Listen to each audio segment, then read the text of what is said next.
Hey everybody, Doug and Aleya again. And in this session, we thought it would be interesting to talk about anger, but anger from the perspective of an empath. How many times have you been around another person and all of a sudden, out of the blue, for no reason whatsoever, you start feeling angry or frustrated or maybe anxious or you feel disrespected? I mean, something really starts bugging you and you don't really have anything in the outside world that's causing it.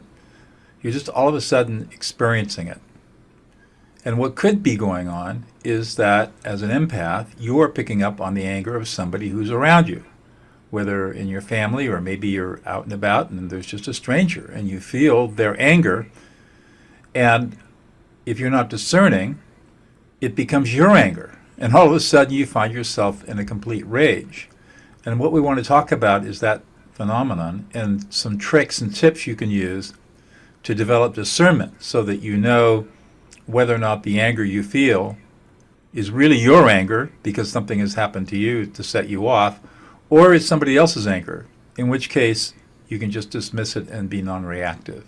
Aleya? And Doug, the other day we were having a conversation and there was something really brilliant that you said, and you said, emotions are just information. Can you unpack that a little bit more on that aspect? Right. So I've observed that emotions are just a form of information like data on a spreadsheet. Well, what does this mean? Well, emotions, our own emotions are information that tell us, give us information about what's going on inside us and outside of us. And emotions, or as you say, Alea, energy and motion, emotions are designed to make us pay attention to our environment so that we can react to it appropriately and make decisions. So if you think about information as just data that comes in to inform you about what kind of decisions you're going to make, then emotions are that kind of information. Now, the problem is that most people don't talk about emotions as information, and they don't think about it as numbers on a spreadsheet, and because emotions can be very fleeting and they can be very transitory.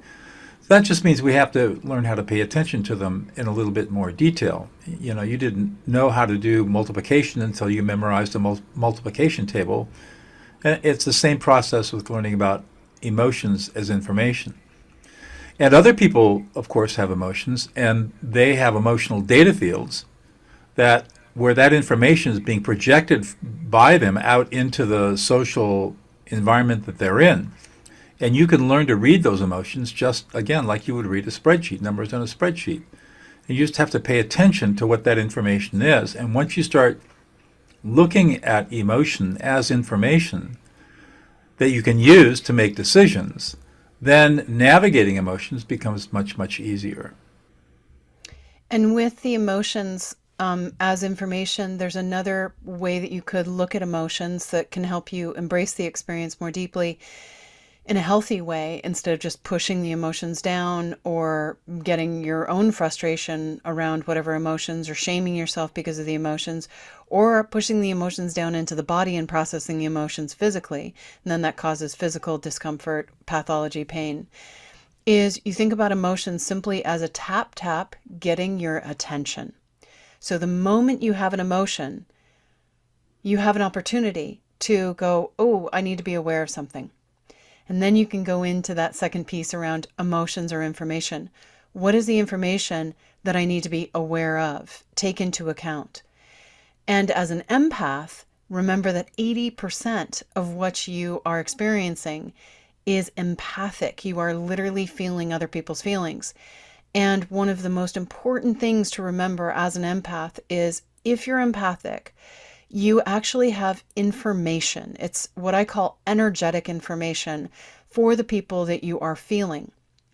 And so you might have an interaction with a friend, you might get an email from somebody, you might be in a conversation, and you start to have this feeling inside yourself. It might be grief, it might be anger, frustration, irritation, impatience, annoyance, arrogance.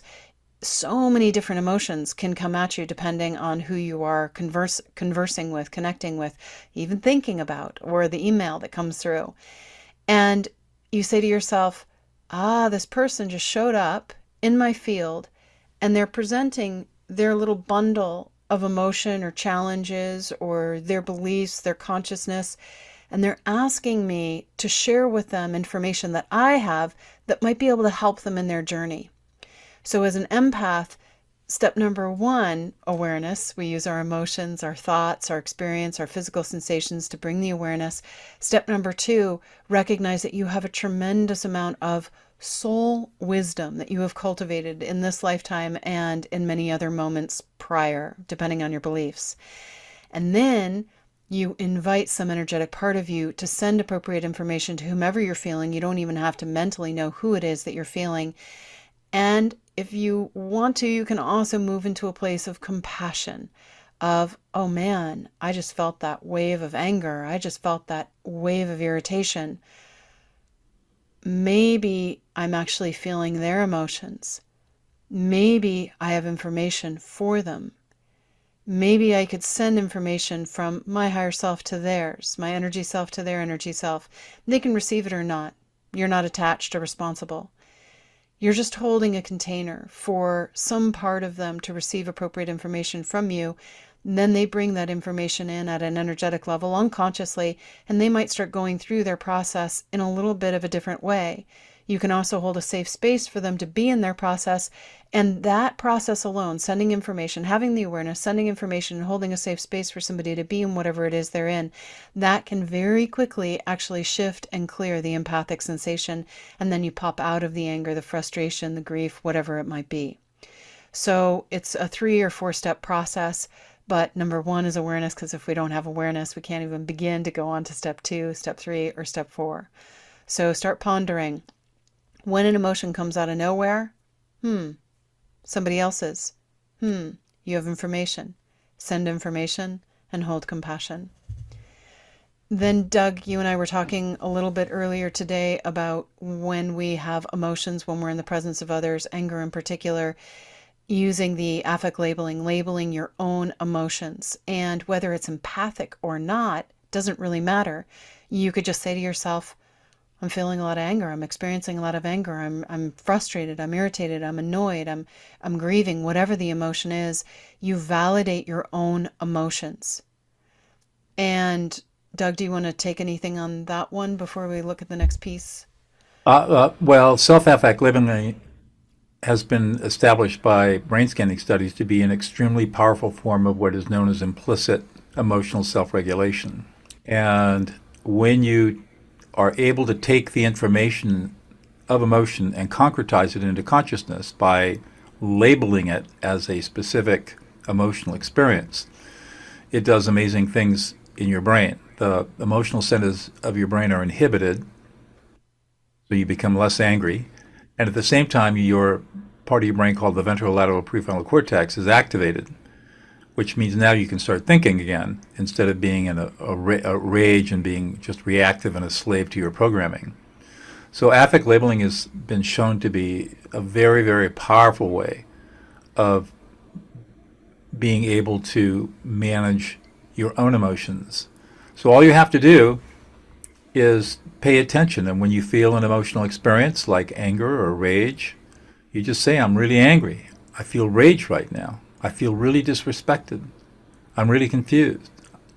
Whatever it might be, just label it. In fact, neuroscientist and psychologist Lisa Feldman Barrett at Northeastern University says, even if you don't have a word for it, say something like, I feel grzruparup. It doesn't matter what the word is as long as you verbalize it. It seems to have the same effect on your brain, whether it's a real word or just a nonsense word. And so that's a practice you can start adopting right now, and notice how it starts to calm you down and make you more aware of your emotional experience. Which then sets you up for step 2 to be able to ask the question, is what I'm feeling mine, or am I empathically feeling another? And do I have information that I need to send them to clear the empathic sensation and perhaps model a different way of being? And then we're just going to do one more step on this one. And whenever we are feeling our own emotions, empathically feeling another person's emotions, it is information, but it's information that can lead us to another deeper step. which is around responsibility and needs. And when you start using your emotions to help you identify particular needs that you have, then you have the ability to start retrieving responsibility for meeting your needs deep in your core. And we've talked a little bit about that in previous YouTubes. We might go into that deeper in our next YouTube in 2 weeks. But start pondering, I've got this emotion. What's the need? I'm angry. I don't feel respected. I have a need to be respected. I could retrieve responsibility for being respected off of everyone and everything and start respecting myself to a deeper degree. And then that moves you into a level of empowerment and clarity and strength and resilience so that you don't get thrown by the empathic sensations of others because you have a stronger core.